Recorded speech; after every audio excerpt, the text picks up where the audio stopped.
Une page s'est tournée, une autre s'est ouverte. Désormais libérées, les emprises militaires françaises vont servir à relocaliser les forces sénégalaises de défense et de sécurité. En visite sur les différents sites ce matin, le président Bassirou Diomaye Faye a évalué le potentiel de ces infrastructures. Omar Ning nous fait le compte-rendu. Le camp G de Ouakam, première étape d'une visite qui tourne une page d'histoire, avec les symboles d'une souveraineté pleine et entière sur des installations militaires stratégiques.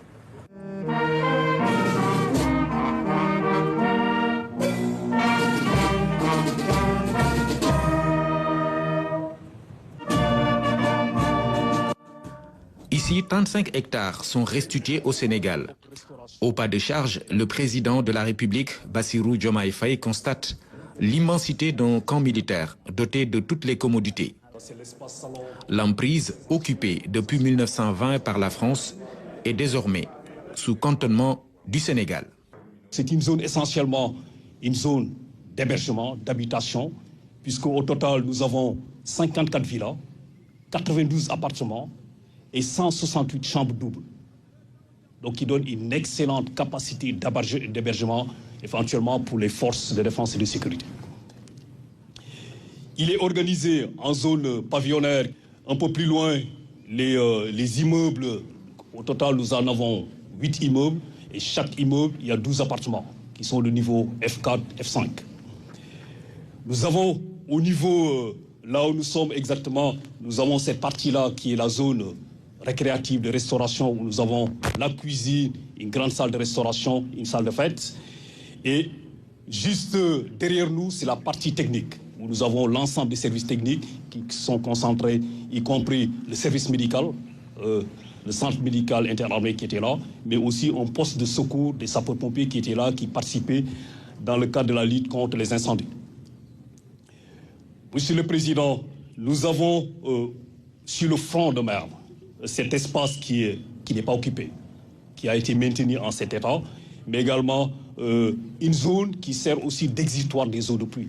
Puisque voilà, il faudrait comprendre que le camp sert aussi de zone de transit, d'évacuation des eaux, notamment de la cité qui est juste derrière, notamment dans le cadre du plan d'assainissement.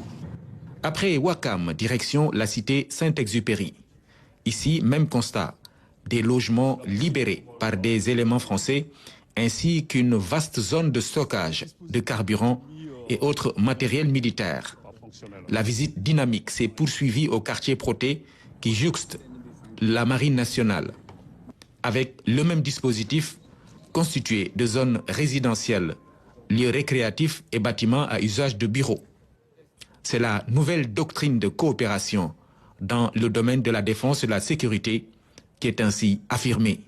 Le but de l'exercice était plutôt pour avoir une idée de l'affectation à venir en ayant une correcte appréciation du potentiel des emprises qui sont libérées, tenant compte évidemment des besoins de relocalisation des forces de défense et de sécurité dans leurs différents segments, mais tenant compte aussi de l'orientation de notre politique de développement.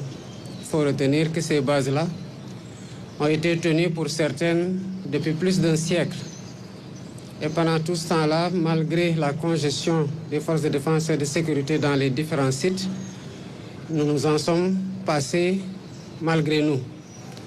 Maintenant que le Sénégal affirme fièrement sa souveraineté sur l'intégralité du territoire national, nous entendons en faire le meilleur usage qui correspond à l'orientation retenue dans le cadre de la mise en œuvre de l'agenda national de transformation Sénégal 2050.